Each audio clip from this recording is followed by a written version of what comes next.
Assalamu alaikum, I'm Aisha and you're watching Samaa News. Here are today's headlines. As many as 12 people were killed after gunmen opened fire at a Jewish holiday event at Sydney's Bondi beach. New South Wales Premier Chris Minns called it a targeted attack on the Jewish community during the first day of Hanukkah. Law enforcers were able to neutralize one suspect, while another was critically injured.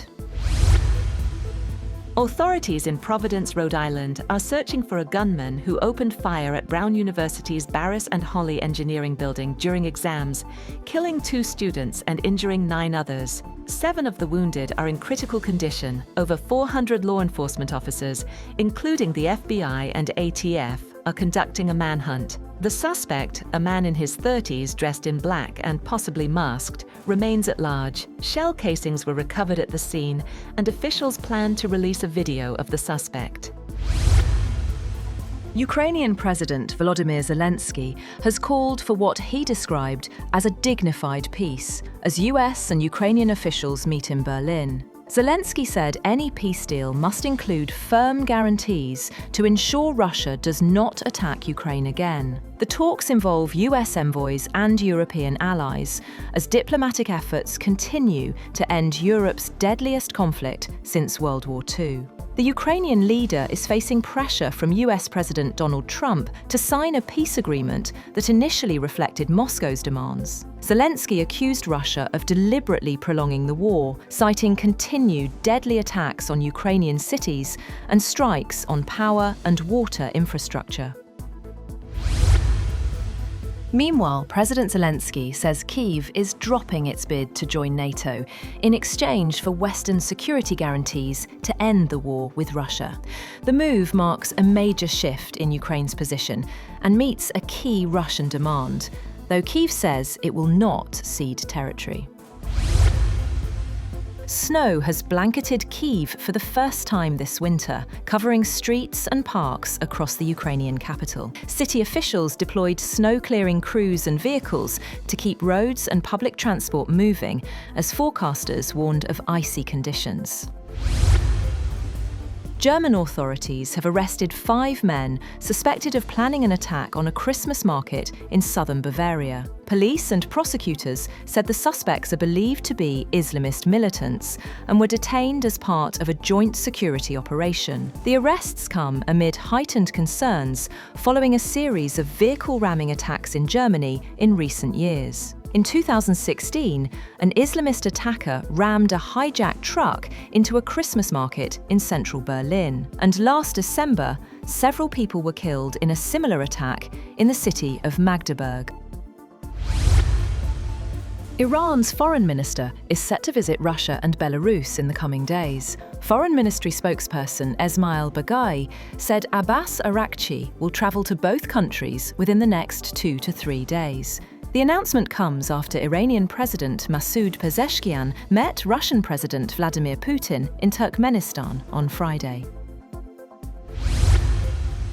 The Israeli military has reported that Raed Said, a key figure behind the 7th October 2023 attacks on Israel, has been targeted in a strike on a car in Gaza City. Israeli Prime Minister Benjamin Netanyahu and Defense Minister Israel Katz said the strike was in response to a Hamas attack earlier in the day, which injured 2 Israeli soldiers. Gaza health authorities say the strike killed 5 people and wounded at least 25 others. There has been no immediate confirmation from Hamas or local medics that Said was among the dead.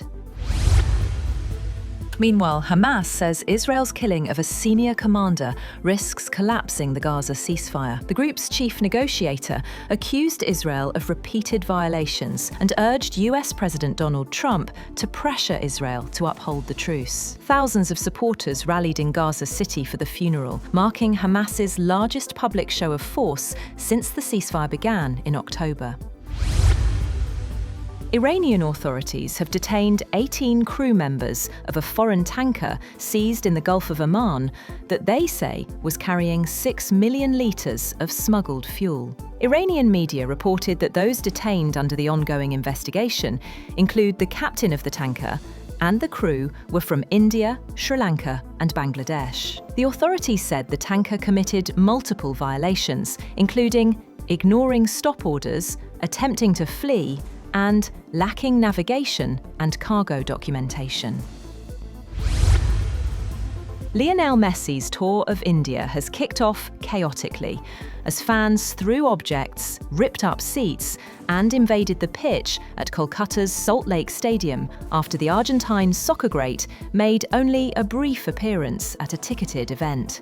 Satadru Dutta, the event's chief organizer, has been detained by police. Messi was scheduled for a 45-minute visit to the stadium, but his appearance lasted just 20 minutes. Tickets for the event were priced from around $38.65, but one fan said he had paid $130. Fans in the Salt Lake Stadium threw ripped-up seats and other objects onto the field, while several people climbed a fence around the field and hurled objects. And Indonesia's disaster agency says the death toll from floods and landslides on Sumatra has risen to more than 1,000, with hundreds still missing. The disasters hit 3 provinces, damaging roads, bridges, schools, and hospitals. Authorities say victim verification is ongoing, while emergency measures, including weather modification, continue to support rescue efforts and aid delivery. That's all for now. For more updates, visit www.samaa.tv. Thank you for watching Samaa News.